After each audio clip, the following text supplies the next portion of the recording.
Sizni peshonangizda og'riq bor. Ayniqsa buni boshingiz engashganingizda bu kuchayadi. Bu nimadan? Yo, buni qanday davolash mumkin? Hozir shu haqida gaplashib o'tamiz. Men Murodov Ilyos Saymovich, mana shu sohada 25 yillik stajga egaman. O'zimni ish stajimdan kelib chiqqan holatda hozir sizga bu haqda tushunchalarni berib o'taman. Ya'ni bu peshonadagi og'riq ko'pincha bu gaymarit yoki frontitdan bo'ladi. Bu ayniqsa hozirgi vaqtda mana shamollash sezonlari boshlanyapti. Bu ko'pchilik bemorlarda kuzatiladigan holat.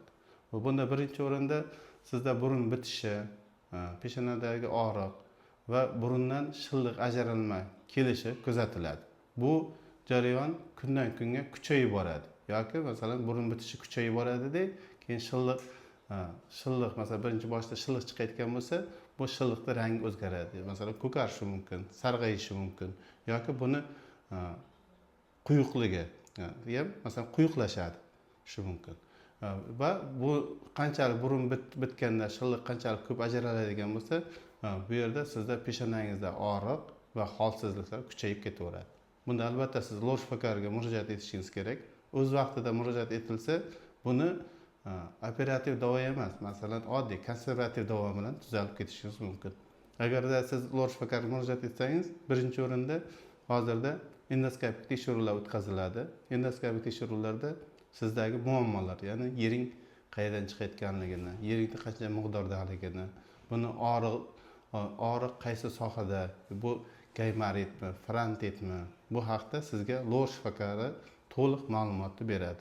Kerak bo'lsa, yana qo'shimcha tekshiruv usullari, masalan MCT yoki rentgen tavsiya qilinadi.